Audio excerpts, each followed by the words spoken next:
This is John from poolsupplies.com. Today I'm going to be showing you how to use our safety cover web application. Now before we actually use this application, we're going to want you to go through and measure your pool. We've given you a measuring guide to make this whole process as simple as possible. So if I'm going to move my mouse down here and click this measuring guide icon, this is what the measuring guide is going to look like. It's going to give you some instructions as well as an area for you to write down your measurements from your pool. What you're going to need is some chalk, a pen or pencil, measuring tape. Make sure the measuring tape is longer than your pool, as well as someone to help you with this measuring process. Now, what you're going to want to do when you first start out with this process is you're going to want to pick out a reference line. A reference line is made up of 2 points. It's point A and point B. Now this reference line cannot intersect the pool. That includes this dotted line that's extending from this line that we created with point A and point B. It can never intersect the pool. It has to be at least 3 feet away from the pool. It needs to be approximately 2/3 the length of the pool, and that reference line should never move during this process. That's very important. If this moves, it's going to mess up all the other points that you've measured. Now, the next thing that you're going to want to do is measure the distance between your point A and your point B, and you'll want to write it down on this measuring guide that you're going to print off. So the distance is in inches. So you'll write that right in here. Now the next thing is you're going to want to go through and mark the points around the perimeter of your pool with a piece of chalk. Now, you could use some other method to mark the points around your pool. You're also going to need to number these points. You're not going to want to get rid of any points or AB marks that you have until the specialist tells you that it's okay to do that, because you may need to make some additional measurements after you submit your pool for a quote.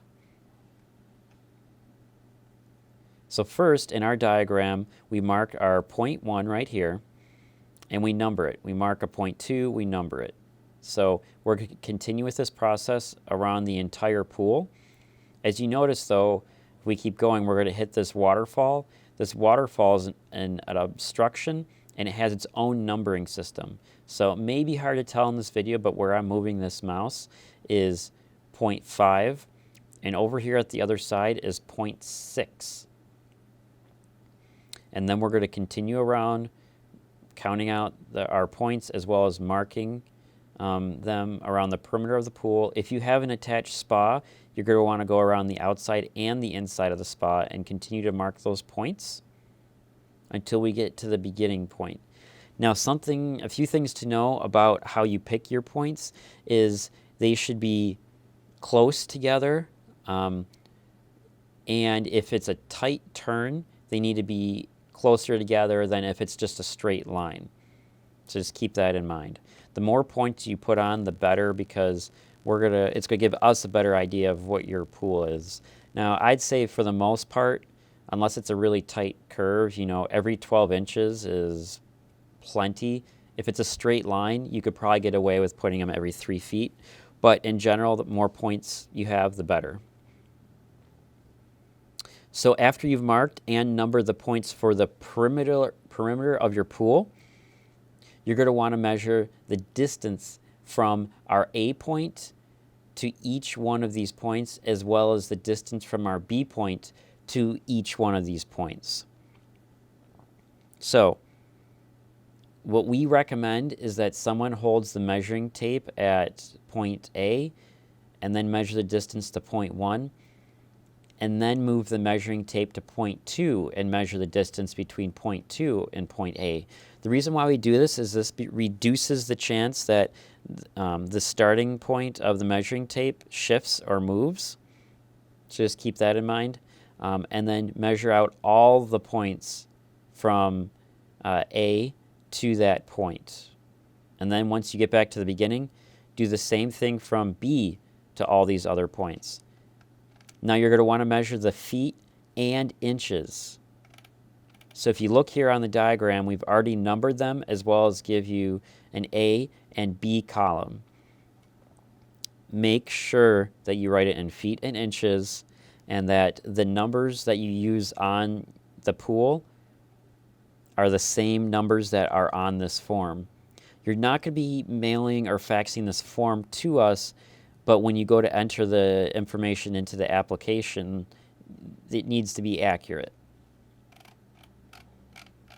Now you could use chalk to mark these points, or you could use some other method. Keep in mind that you're going to want these points, including the A and B point, to be permanent for, I guess semi-permanent would be the better word, for a little while until the specialist says it's okay to remove them, just in case you need to do additional measurements after you submit your pool. Next, you're going to want to mark and measure obstructions. You're going to use the same method that we use to measure the perimeter of the pool, except for you're going to start over and use a new numbering system rather than continuing on from the last number that you used for the pool perimeter. So this waterfall starts from point 1 and goes all the way to point 7. You can see in this diagram. You're also going to measure, let's say there's a rock. You're also going to want to measure it starting at point 1, point 2, point 3. Now, you're probably wondering, what is an obstruction? What qualifies for an obstruction? An obstruction is anything that's within 3 feet of the pool and is permanent. So what does permanent mean? Permanent means you're not going to remove it when you install your safety cover. So if it's a ladder, you may actually remove the ladder when you install your safety cover on your pool. So that would be an example of a non-permanent item. So you wouldn't need to put a ladder down if you remove it when you put on your safety cover. So once you've gone through and marked the points and measure them, you're going to want to go down here on the form and do the exact same thing, write feet and inches for each one of these obstruction points. Now, it's very important that you clearly label what the obstructions are. So on this form, let's say it's a waterfall, then write waterfall here. If it's a ladder, write ladder. If it's a slide, write slide. So when you go into the application, you're going to be able to label what the obstruction is. So it's very important that you properly label it. Next, you're going to want to measure out some check lines. Now, what are check lines? Check lines just help us be able to make sure that all the points are properly measured and that we get you the most accurately shaped cover that we can. So you're going to need at least 2 check lines. You're going to need to measure the distance between 2 already given points for the pool perimeter. You're not going to use points from obstructions. Next, you're going to want to measure the length of your pool as well as the width of your pool. So that's 2 check lines there, and if the shape varies, you're also going to want to include some check lines across like we did in this diagram.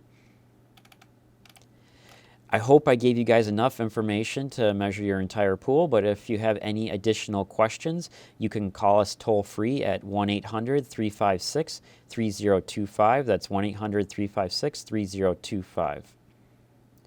Thanks for watching this video. I hope to be seeing you soon in our next video showing you how to measure and enter these measurements into your pool. Thank you.